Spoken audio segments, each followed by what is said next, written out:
जय हिंद everyone, welcome to the university again. अब आज के इस लेक्चर में हम लोग क्लास 12 की लीगल स्टडीज का नेक्स्ट चैप्टर देखेंगे। अभी पिछले में हमने प्रॉपर्टी लॉ कवर किया है, ठीक है। आपके यूनिट 2 का चैप्टर था वो property law.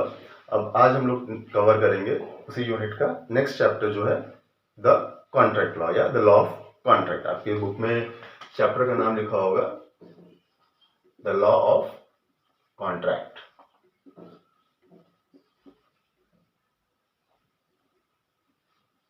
The law of contract, ठीक है। तो आज इस चैप्टर को हम लोग समझते हैं और देखते हैं कि इसमें क्या नई चीजें हम लोग सीखेंगे, ठीक है। तो सबसे पहले कुछ वर्ड्स हम लोग समझ लेते हैं जो कि इस चैप्टर की स्टार्टिंग में ही आपको बुक में जब जैसे आप ओपन करेंगे आपको कुछ वर्ड्स दिख जाएंगे। जैसे आपको पहला वर्ड दिखेगा अग्रीमेंट, ठीक है। फिर आपको एक वर्ड दिखेगा ऑफर, फिर एक वर्ड दिखेगा एक्सेप्टेंस, ठीक। तो पहले हम इन 3 वर्ड्स को समझेंगे, उसके बाद ही हमें समझ में आ पाएगा कि कॉन्ट्रैक्ट क्या होता है, ठीक है। तो पहले इनको हम समझ लेते हैं। इसमें सबसे पहले हमें समझना है कि जो भी इस चैप्टर में जो भी चीजें हैं वो 2 पार्टीज के बीच में होती हैं। वो 2 पार्टीज मतलब ग्रुप्स भी हो सकते हैं, एक ग्रुप 2 ग्रुप, या 2 इंडिविजुअल्स भी हो सकते हैं, ए एंड बी, 1 और 2, ठीक है। तो 2 पार्टीज इन्वॉल्व होंगी, राइट। अब सबसे पहले क्या होता है कि पार्टी ए, चलो इसको हम लोग इससे डायग्राम पे समझते हैं। पार्टी ए है और पार्टी बी है। इंडिविजुअल ए या इंडिविजुअल बी भी कह सकते हैं हम इसको। ए एक ऑफर करता है, A makes an offer to B, A makes an offer to B या proposes an offer to B. अब ए यहां पर क्या है, A is the offerer, A is the offerer, ये वर्ड आप याद रखेंगे। जो ऑफर करता है वो ऑफरर कहलाता है। ए ने ऑफर किया बी को, क्या ऑफर किया कि शाम को 5 बजे मुझसे मिलो, मैं तुम्हें कॉफी पिलाता हूं, ठीक। ए ने ऑफर किया बी को कि शाम को 5 बजे मुझसे मिलो, मैं तुम्हें कॉफी पिलाता हूं, ठीक। अभी ये सिर्फ ऑफर है, अभी ये सिर्फ ऑफर है। अगर बी इस ऑफर को एक्सेप्ट कर लेता है, अगर बी इस ऑफर को एक्सेप्ट कर लेता है, ठीक है, तुम मुझे 5 बजे बुला रहे हो, हम कॉफी पिएंगे, ठीक। यहां पर देखिए इस स्थिति तक ये सिर्फ एक ऑफर है, ये सिर्फ एक ऑफर है। देखो इसको अच्छे से समझने के लिए काम और करते हैं, इसको ऑफर नहीं रख के प्रपोजल कर लेते हैं और अच्छे से आपको समझ में आएगा। प्रपोजल, ए ने प्रपोजल रखा बी से कि आओ तुम्हें शाम 5 बजे मैं कॉफी पिलाता हूं, कॉफी, ठीक है। ए ने प्रपोजल रखा बी को कि शाम को 5 बजे आओ, मैं तुम्हें कॉफी पिलाता हूं। यहां तक ये सिर्फ ऑफर है। जैसे ही बी ने एक्सेप्ट किया, बी ने इस प्रपोजल को एक्सेप्ट कर लिया, अब ये ऑफर से कहा क्या कन्वर्ट हो गया, अग्रीमेंट हो गया। क्या हो गया, अग्रीमेंट हो गया, ठीक है।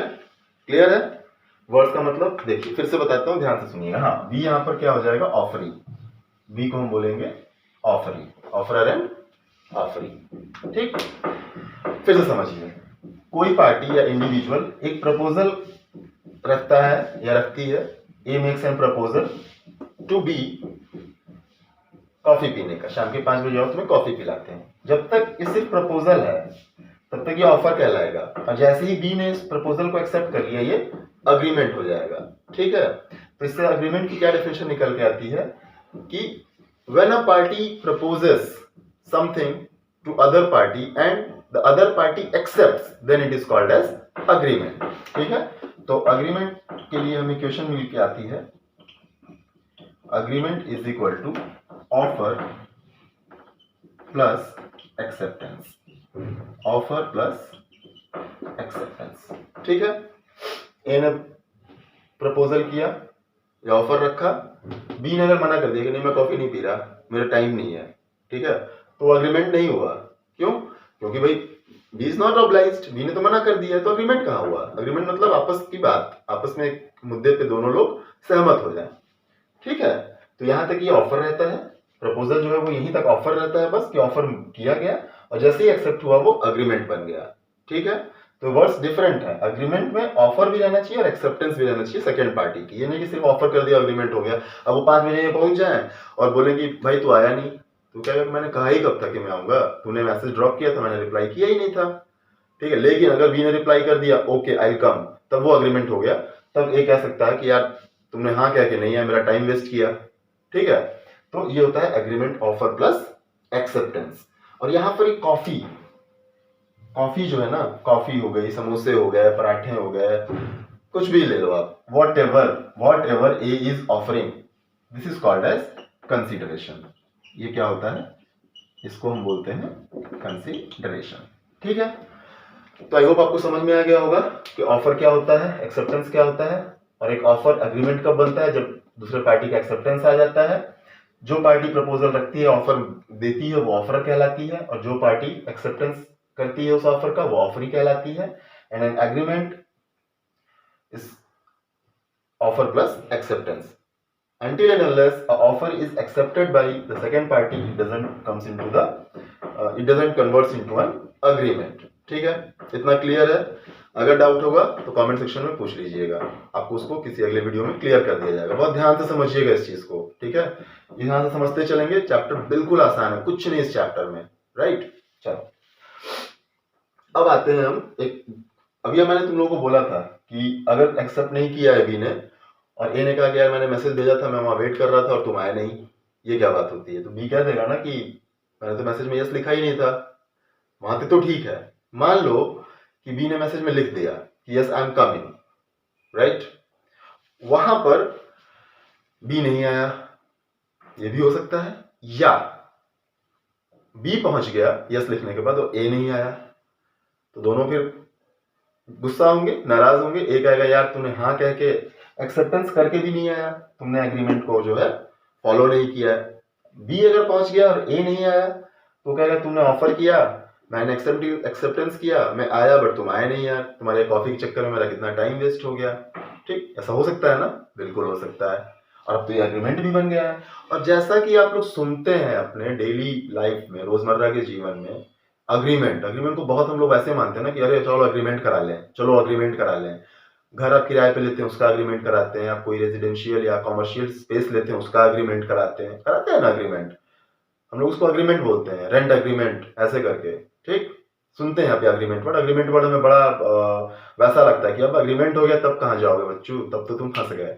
ऐसा कुछ भी नहीं है, देखिए समझ में आएगा आपको। अभी ए ने ब्रेक किया नहीं आकर, या बी ने ब्रेक किया नहीं आकर, दोनों केस में एग्रीमेंट तो हो चुका है बट ब्रेक किया है।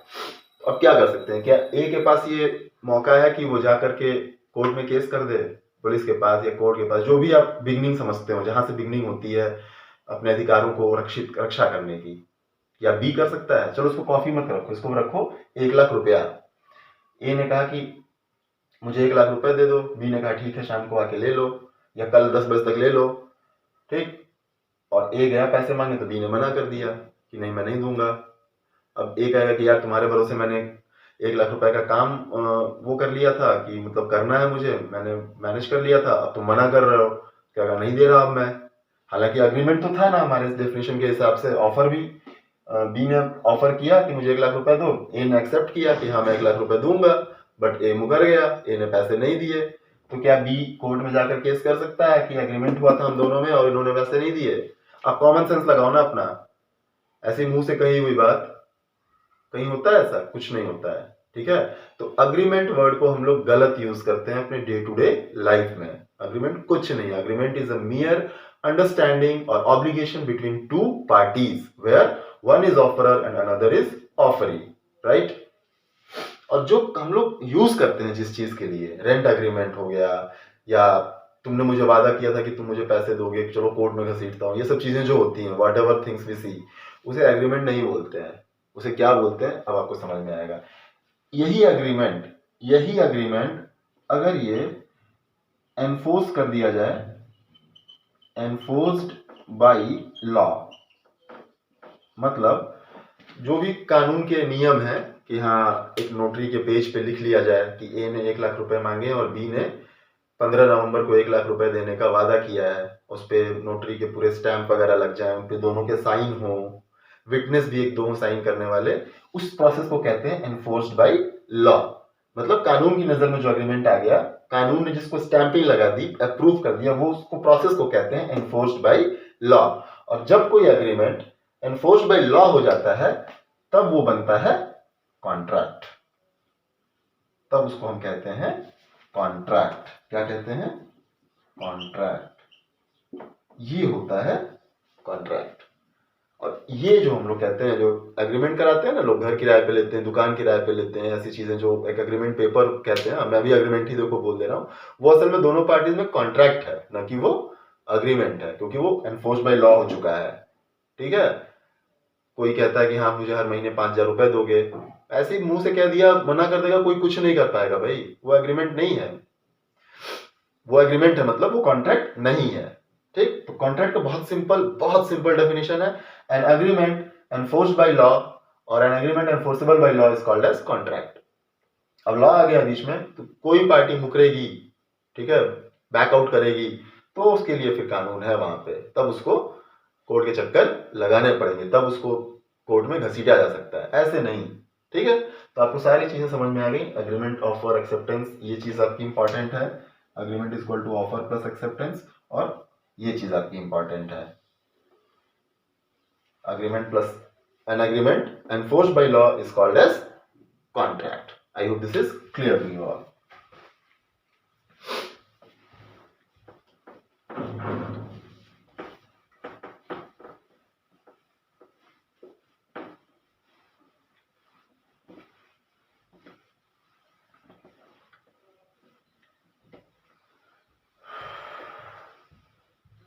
चलिए,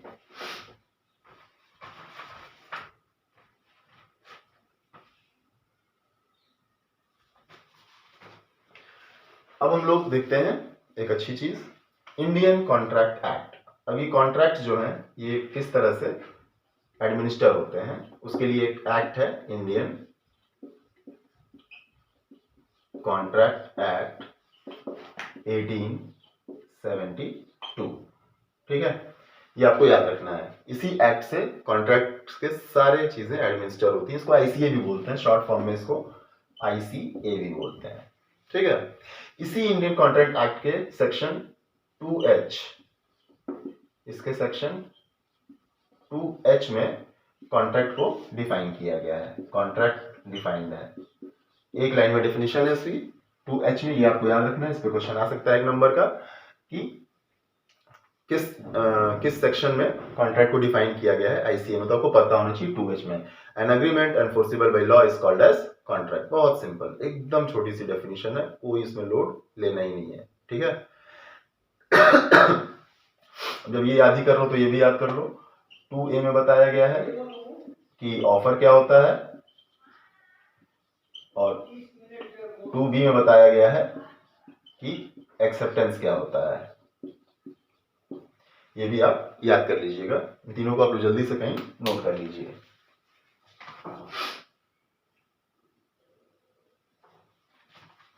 ठीक है? तो तीन चीजें आपको याद रखनी है। 2A में ऑफर का डेफिनेशन दिया गया है, 2B में एक्सेप्टेंस का डेफिनेशन दिया गया है, और 2H में कॉन्ट्रैक्ट का डेफिनेशन दिया गया है। ठीक है? चलो,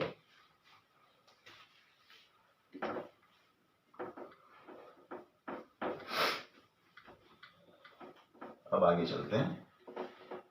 आपको अपनी बुक में एक स्टेटमेंट मिलेगा, उसको समझा देता हूं मैं कि all contracts are agreement, but all agreements are not contract। इस तरह से करके आपका एक लिखा होगा स्टेटमेंट, बहुत इंपॉर्टेंट स्टेटमेंट है। ठीक है? All contracts are agreement but all agreements are not contract. ठीक? इस पे आपके डायरेक्ट क्वेश्चन भी आते हैं, ट्रू फॉल्स करके पूछ देगा। ठीक है? या आधा दे देगा, लास्ट का 4 ऑप्शन बना देगा कि tick the correct one two complete the sentence. इसमें कुछ चेंज करके ट्रू फॉल्स पूछ देगा, आपको इसका मतलब समझना चाहिए। प्लस डिस्क्रिप्टिव में दे देता है कि एक्सप्लेन द स्टेटमेंट, इस स्टेटमेंट को समझाइए। तो चलिए समझते हैं क्या है ये। ऑल कॉन्ट्रैक्ट्स आर अग्रीमेंट, क्या कहा जा रहा है कि सारे कॉन्ट्रैक्ट्स अग्रीमेंट है, इसको ऐसे समझते हैं। अगर ये बड़ा सर्कल कॉन्ट्रैक्ट को रिप्रेजेंट करता है तो इसका कहने का मतलब है कि इसी के अंदर, और छोटा सर्कल अगर अग्रीमेंट्स को रिप्रेजेंट करता है, तो कह रहा है कि सारे कॉन्ट्रैक्ट अग्रीमेंट हैं। ठीक, सारे कॉन्ट्रैक्ट अग्रीमेंट हैं, दिख रहा है कि जितने कॉन्ट्रैक्ट हैं उसी के अंदर अग्रीमेंट्स भी हैं। But all agreements are not contract, लेकिन सारे अग्रीमेंट कॉन्ट्रैक्ट नहीं है, बिल्कुल नहीं है। ये जितने कॉन्ट्रैक्ट यहाँ पे लाई कर रहे हैं इस वाले रीजन में, ये तो सिर्फ कॉन्ट्रैक्ट है ना, ये अग्रीमेंट तो है नहीं, है ना। देख लीजिए, ये बड़ा सर्कल पूरा जो है ये कॉन्ट्रैक्ट है, और ये छोटा सर्कल ये अग्रीमेंट है। ये जो हम देख रहे हैं रेड कलर वाले, ये आपके क्या है, अग्रीमेंट है। ठीक है, ऐसे बन गया, क्लियर है कि सारे कॉन्ट्रैक्ट्स अग्रीमेंट हैं। ये सारे कॉन्ट्रैक्ट अग्रीमेंट है क्योंकि इसके अंदर ही आ रहे हैं। ठीक, लेकिन सारे अग्रीमेंट्स कॉन्ट्रैक्ट नहीं है, अग्रीमेंट सिर्फ लाल वाले हैं, अग्रीमेंट सिर्फ लाल वाले हैं। ठीक है, जबकि कॉन्ट्रैक्ट आपके बड़े में है। क्लियर है चीज, क्लियर है ना। ठीक, तो इसको हम समझते हैं कि ये कैसे पॉसिबल हो पाता है। देखिए,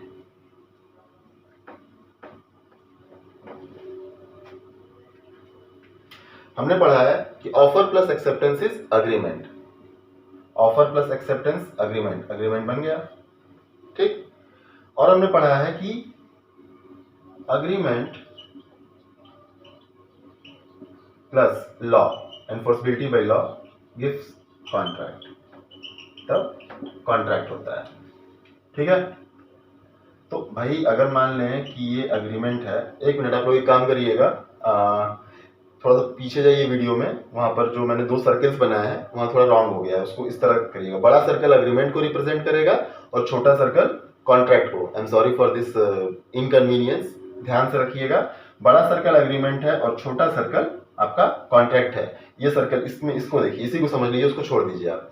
ठीक, तो देखिए, अग्रीमेंट मतलब ऑफर प्लस एक्सेप्टेंस, जहां भी ऑफर किया गया किसी ने एक्सेप्ट कर लिया, वो सारे अग्रीमेंट बन गए। लेकिन जब तक लॉ को नहीं इन्फोर्स, लॉ के द्वारा इन्फोर्स नहीं कराया गया, तब तक वो कॉन्ट्रैक्ट नहीं बना, तब तक वो कॉन्ट्रैक्ट नहीं बना। मतलब ये जितने लाल वाले एग्रीमेंट हैं ये सारे एनफोर्स्ड बाय लॉ हैं, इसलिए ये कॉन्ट्रैक्ट है। और जितने बड़े वाले सर्कल में दिख रहे हैं आपको, ठीक है, जो एक ब्लैक से रिप्रेजेंट होगा, एग्रीमेंट तो सारे हैं। ठीक, ठीक है, तो इसीलिए कहा जाता है कि ऑल कॉन्ट्रैक्ट्स आर अग्रीमेंट। जो कॉन्ट्रैक्ट होगा वो एग्रीमेंट तो होगा ही होगा। क्यों? क्योंकि डेफिनेशन है, a contract N agreement enforceable by law is contract. तो कॉन्ट्रैक्ट बनने के लिए पहले एग्रीमेंट जरूरी है, तो कॉन्ट्रैक्ट अग्रीमेंट तो है ही है। लेकिन all agreements are not contract, सारे अग्रीमेंट कॉन्ट्रैक्ट नहीं है। क्यों नहीं है भाई? क्योंकि कुछ अग्रीमेंट ऐसे भी होते हैं, ये वाले कुछ अग्रीमेंट ऐसे भी होते हैं जो एनफोर्सेबल बाय लॉ नहीं होते हैं, जो एनफोर्सेबल बाय लॉ नहीं होते हैं। इसलिए all agreements are not contract. ठीक है, आई होप ये आपको क्लियर है। अगर ये क्लियर नहीं होता है तो इसके लिए प्लीज बताइएगा, इसको मैं फिर से समझा दूंगा। ऐसे आप रिवर्स करके भी देख सकते हैं। मैं फिर से बता देता हूं कि अग्रीमेंट मतलब ऑफर प्लस एक्सेप्टेंस, ये हो गए सारे। इसमें जितने एग्रीमेंट्स को लॉ से एनफोर्स करा दिया गया वो कॉन्ट्रैक्ट हो गया, जबकि कुछ एग्रीमेंट अभी भी बच रहे हैं जो कि एनफोर्स बाय लॉ नहीं है, इसलिए ऑल कॉन्ट्रैक्ट्स आर अग्रीमेंट। सारे कॉन्ट्रैक्ट जो होते हैं वो अग्रीमेंट जरूर होते हैं, but all agreements are not contract. सारे एग्रीमेंट कॉन्ट्रैक्ट नहीं होंगे, क्योंकि कुछ एग्रीमेंट ऐसे भी होंगे जो लॉ से एनफोर्स्ड नहीं होंगे। ठीक है, इसके लिए आपका एक केस स्टडी भी दिया गया है, बेल्फोर वर्सेस बेल्फोर, आपके बुक में भी है। बेल्फोर वर्सेस बेल्फोर, 2 पार्टीज थी इंग्लैंड की, मिस्टर एंड मिसेस बेल्फोर। ठीक, इसको समझ लीजिए, बहुत आसान सा केस है, याद भी रखिएगा। मिस्टर एंड मिसेस बेल्फोर जो है, मिस्टर बेल्फोर सिलोन में काम करते थे, श्रीलंका में। सिलोन लिखा है वो पहले श्रीलंका का नाम था, जब कॉलोनाइज्ड थी पूरा इंडियन सब कॉन्टिनेंट, जब पूरा अंग्रेजों के अधीन था, तब की बात है। तो सिलोन में काम करते थे वो लोग, घूमने इंग्लैंड गए थे अपने घर, वहां पे बीमार पड़ गई मिसेस बेल्फोर। ठीक है, तो बेल्फोर जब बीमार पड़ी, डॉक्टर आया, उसने देखा होगा, उसने कंप्लीट बेड रेस्ट कह दिया कि आप बेड रेस्ट करिए और सिलोन वापस मत जाइए, वहाँ पे आपको दिक्कत हो सकती है। तो इन्होंने, जो उनके हस्बैंड थे मिस्टर बेल्फोर, उन्होंने कहा ठीक है तुम यहीं रहो, मैं जाता हूँ और मैं हर महीने 30 पाउंड तुम्हें भेजा करूँगा। पाउंड मतलब वहाँ की करेंसी, और बहुत पुरानी ज़माने की बात है ये, 19th सेंचुरी की बात है। तो 30 पाउंड बहुत होते थे महीने के खर्चे के लिए एक सिंगल लेडी के लिए। और वो सिलोन चले गए। वहाँ से वो कुछ महीने 30 पाउंड भेजे और कुछ महीनों बाद कुछ मिसअंडरस्टैंडिंग्स या जो भी प्रॉब्लम्स आई उसके वजह से पैसे देने उन्होंने भेजने बंद कर दिए। ठीक है, इतना क्लियर। जब पैसे नहीं आए तो मिसेस बेल्फोर ने कोर्ट में केस कर दिया कि पैसे नहीं भेजना, जबकि कह के गए थे कि पैसे भेजेंगे, हमारे बीच बात हुई थी। तो कोर्ट ने कहा कि देखिए ऐसा कि इस मामले में मिस्टर बेल्फोर को हम प्रेशराइज नहीं कर सकते हैं कि आपको पैसे भेजें, क्योंकि ये जो भी आपके बीच में एग्रीमेंट हुआ था ये सिर्फ एक ऑफर और एक्सेप्टेंस का मामला था, इसमें लॉ तो कहीं पे आया ही नहीं था। इसलिए अगर पैसे नहीं भी भेजते हैं तो हम उनको कुछ भी दबाव नहीं बना सकते हैं। ठीक, बहुत सिंपल है, समझ में आ गया।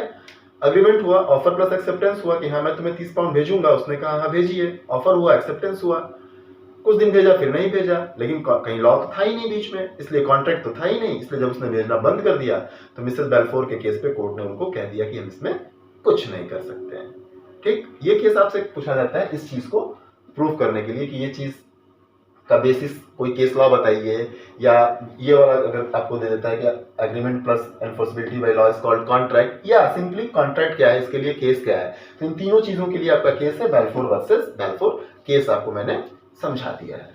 ठीक है, चलिए अब हम आगे बढ़ते हैं नेक्स्ट टॉपिक पे।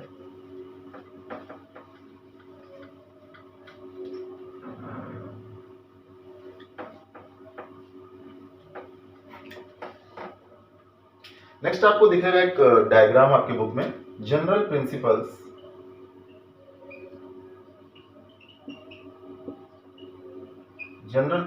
Of contract, general principles of contract. और इस पर आपको फिर आप ये देख सकते हैं अलग अलग, ये आपको डायग्राम दिख रहा है, ये अलग अलग चीजें इस पे बनी हुई हैं।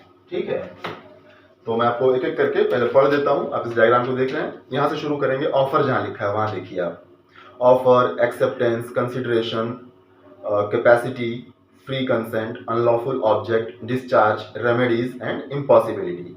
ये पूरा एक प्रोसेस होता है कि एक कॉन्ट्रैक्ट बनना कब शुरू होता है। ऑफर से बनना शुरू होता है और इम्पॉसिबिलिटी पे जाकर के खत्म होता है। ठीक है, ये यही होते हैं आपके प्रिंसिपल्स ऑफ कॉन्ट्रैक्ट। तो इनमें एक एक टॉपिक को एक एक करके हम लोग उठाएंगे और मैं आपको समझाऊंगा कि मतलब क्या है ये चीजें और एक कॉन्ट्रैक्ट में इनका क्या इंपॉर्टेंस है। ठीक है, तो चलिए इसको एक एक करके हम लोग अब समझते हैं कि ये डायग्राम की चीजें क्या हैं और कैसे हैं। ठीक है, तो सबसे पहले हम लोग जो समझेंगे वो हम समझेंगे ऑफर। ऑफर ये समझा चुका हूं मैं आपको already, section 2A of ICA में ये डिफाइंड है। ऑफर, ऑफर मतलब any party proposes something to other party, कोई प्रपोजल किया उसको हम ऑफर कहते हैं। ठीक है, ऑफर करने वाला ऑफर ही कहलाता है, सिंपल है। दूसरा लिखा हुआ है एक्सेप्टेंस, दूसरा लिखा हुआ है एक्सेप्टेंस। एक्सेप्टेंस भी आपको बता दिया मैंने, सेक्शन 2B ऑफ ICA में दिया हुआ है कि अग्रीड, दूसरी पार्टी जब इस ऑफर को या प्रपोजल को जब एक्सेप्ट कर लेती है तो उस प्रोसेस को हम कहते हैं एक्सेप्टेंस, और ये पार्टी कहलाती है ऑफरिंग। ठीक है, बहुत सिंपल सी चीजें हैं। ठीक, अब इन दोनों को ही मिला करके बनता है अग्रीमेंट,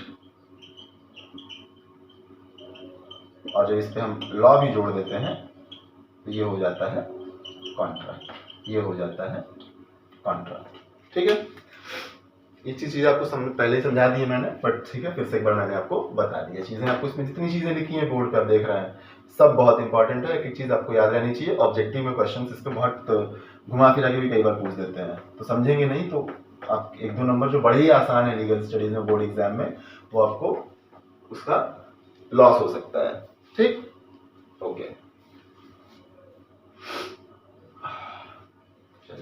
अब आपको मैं केस समझाता हूं कॉन्ट्रैक्ट्स के ऊपर और एग्रीमेंट्स के ऊपर, जो कि आपकी बुक में दिया है, कार्लाइल वर्सेस अब ये डबल एल या सिंगल एल जो भी है देख लीजिएगा। Carlill versus Carbolic smoke ball, ठीक, Carlill versus Carbolic smoke ball corporation या कंपनी करके कुछ लिखा है, ठीक, इसको समझ लीजिए, केस बहुत इंपॉर्टेंट है, आपको पता होना चाहिए। कार्लाइल यहाँ पे एक पहली पार्टी है, मिसेस कार्लाइल, ठीक, पार्टी 1, मिसेस कार्लाइल, ठीक, और पार्टी 2 है कार्बोलिक स्मोक बॉल कंपनी, ये मैन्युफैक्चरर है, ठीक है। क्या था, इन्होंने एक दवाई बनाई, जिस दवाई का नाम था स्मोक बॉल। दवाई का नाम क्या था, स्मोक बॉल। ये दवाई थी किस चीज की, इन्फ्लुएंजा की, इन्फ्लुएंजा को क्योर करने की दवाई थी। और इनका दावा था कि इसको फुल कोर्स में अगर कोई 15 दिन लगातार मतलब खा ले इस दवाई को, तो उसको दोबारा इन्फ्लुएंजा रिपीट नहीं करेगा। 15 दिन अगर कोई इस दवाई को खा ले कोर्स के हिसाब से, तो इन्फ्लुएंजा उसको नहीं होगा, फिर से रिपीट नहीं करेगा, ठीक। इसके लिए इन्होंने एडवर्टीजमेंट निकाला पेपर में इन्होंने एडवर्टीजमेंट निकाला, इन्होंने क्या किया, एडवर्टाइजमेंट निकाला पेपर में, ठीक। और क्या कहा कि अगर इसको 15 दिन खाने के बाद भी किसी को इन्फ्लुएंजा हो जाता है अगर, तो उस व्यक्ति को 100 पाउंड दिया जाएगा, 100 पाउंड दिया जाएगा। बड़ी अच्छी बात है। दूसरा, इन्होंने एक और चीज उसी एडवर्टीजमेंट में बताया कि ये 100 पाउंड का जो हमने आपको प्रॉमिस किया है, इसको आप माने कि हाँ हुआ है, हम सच में देंगे। इसके लिए उन्होंने ये भी क्लेम किया कि 1000 पाउंड अलायंस बैंक में जमा किए गए हैं, 1000 पाउंड अलायंस बैंक में जमा किए गए हैं, ठीक है। फिर से समझ लीजिए, कार्बोलिक स्मोक बॉल कंपनी ने एक दवाई बनाई स्मोक बॉल नाम से, जो इन्फ्लुएंजा को क्योर करती थी, और इनका दावा था कि 15 दिन लगातार इस दवाई को जो खा लेगा उसको इन्फ्लुएंजा फिर से नहीं होगा। उन्होंने पेपर में एडवर्टीजमेंट निकाला इस चीज का, और ये भी क्लेम किया कि किसी को अगर इन्फ्लुएंजा रिपीट करता है तो उसको 100 पाउंड दिए जाएंगे। और इस चीज को आप विश्वास करें, इसके लिए 1000 पाउंड अलायंस बैंक में जमा किए जा चुके हैं। मिसेस कार्लाइल ने दवाई ली और 15 दिन दवाई को खाया, और उसके बाद भी इन्फ्लुएंजा इनको रिपीट कर गया। अब जब रिपीट कर गया तो इन्होंने जाके क्लेम कर दिया कि मुझे 100 पाउंड दीजिए। जब इन्होंने 100 पाउंड क्लेम कर दिया, तो कंपनी क्या रिपीट करती है, उस पर कंपनी का क्या उस पर रिप्लाई आया वो देखा जाए। कंपनी ने 3 पॉइंट्स पे अपना रिप्लाई भेजा।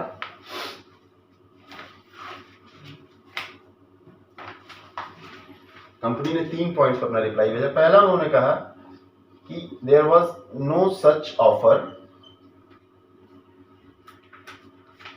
दूसरा, उन्होंने कहा कि एडवर्टीजमेंट वाज पब्लिक।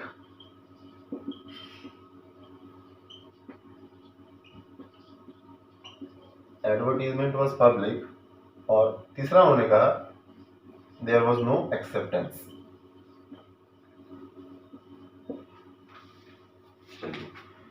अब इसको समझते हैं कि तीनों पॉइंट थे क्या। अब तो कंपनी फंस गई, मिसेस कार्लाइल को तो हो गया इन्फ्लुएंजा, तो पैसे देने पड़ेंगे। तो कंपनी ने यू टर्न ले लिया। उन्होंने कहा कि हमने कोई किसी इंडिविजुअल को ऑफर नहीं किया था, हमने किसी इंडिविजुअल को ऑफर नहीं किया था, हमने तो पेपर में एडवर्टीजमेंट निकाला था, ठीक, सही पॉइंट उनके हिसाब से। अब उन्होंने दूसरा पॉइंट कहा कि एडवर्टीजमेंट चूंकि पब्लिक था, किसी एक इंडिविजुअल को था नहीं, तो हम उसको पैसा क्यों दें। और तीसरी बात उन्होंने कहा कि नो एक्सेप्टेंस। उन्होंने कहा कि मिसेस कार्लाइल ने एक्सेप्ट भी नहीं किया था हमारा ऑफर। अगर हमने ऑफर किया भी तो मिसेस कार्लाइल हमसे कहने आई थी कि हम दवाई लेने जा रहे हैं, खाने जा रहे हैं, तो उन्होंने कहा नहीं। और जब तक ऑफर का एक्सेप्टेंस होगा नहीं, तब तक एग्रीमेंट माना नहीं जाएगा, है ना, ठीक। ये दोनों एक ही पॉइंट में थे, ठीक। तीसरा पॉइंट था कि नो लीगैलिटी, नो लीगैलिटी। अब इसको समझ, ठीक है। हमने एडवर्टीजमेंट पब्लिक में निकाला था, हमने किसी इंडिविजुअल को ऑफर नहीं किया था। अगर ऑफर मान भी लेते हैं तो मिसेस कार्लाइल ने हमारे ऑफर को एक्सेप्ट नहीं किया, तो एग्रीमेंट बना नहीं। और अगर सब कुछ छोड़ दें तो कोई लीगल रिलेशनशिप नहीं था हम लोगों के बीच में, तो इसको आप कॉन्ट्रैक्ट मानेंगे कैसे। और जब तक कॉन्ट्रैक्ट है नहीं, तब तक हम पैसे दें क्यों। कोर्ट ने कहा, एक मिनट, आप एडवर्टीजमेंट पेपर में अगर निकाल रहे हैं तो आप यही मानकर निकाल रहे हैं ना कि सब लोग उसको पढ़ें और जाने, तो आपका कहना गलत है, ये ऑफर था, इट वॉज एन ऑफर। अब ये कोर्ट कह रहा है इट वॉज एन ऑफर, ये ऑफर था, पहला पॉइंट, तो कंपनी चुप हो गई। फिर उन्होंने कहा कि अगर ऑफर एडवर्टीजमेंट में निकाल के था, आपने कहा कि खाइए और 15 दिन में आपको खाने के बाद, दवाई खाने के बाद इन्फ्लुएंजा नहीं होगा, और अगर किसी व्यक्ति ने वो दवाई खरीद के 15 दिन अगर खाया है, मतलब कि उन्होंने एक्सेप्ट किया है, मतलब कि उन्होंने एक्सेप्ट किया है, आपकी इस बात को सुन करके उन्होंने दवाई खाई, मतलब एक्सेप्टेंस है। यहाँ पे भी कोर्ट सही हो गया, मिसेस कार्लाइल सही हो गई, कंपनी चुप हो गई। और रही बात जब लीगैलिटी की, तो उन्होंने कहा कि जो आपने बैंक में पैसे जमा किए हैं, जो कि सही बात थी, 1000 पाउंड बैंक में जमा थे, कहा कि वही लीगैलिटी हो गई, वही बैंक एक लीगल मतलब एक अथॉरिटी है, स्टेट अथॉरिटी है, वहां पे आपने 1000 पाउंड जमा किए हैं, और पेपर में आपने क्लेम भी किया है कि इस चीज के लिए हम बैंक में पैसे जमा कर रहे हैं, तो लीगैलिटी भी है, ठीक। इस कारण कंपनी को 100 पाउंड्स मिसेस कार्लाइल को देने पड़े थे, ठीक है। ये केस आपको आई होप क्लियर है, बहुत अच्छा केस है, बहुत इंटरेस्टिंग केस है। तो आप दो केसेस अब तक याद रखेंगे, बेल्फोर वर्सेस बेल्फोर और Carlill versus Carbolic smoke oil company. अब आगे के टॉपिक्स हम लोग अगले वीडियो में देखेंगे। वीडियो थोड़ी सी अपने लेंथ पे जा चुकी है, इतना आप एक दिन में समझिए, आपके लिए बहुत है, okay. And sorry, same thing, if you have any doubts, please feel free to comment it. I will be there to solve it. Okay students, thank you and Jai Hind.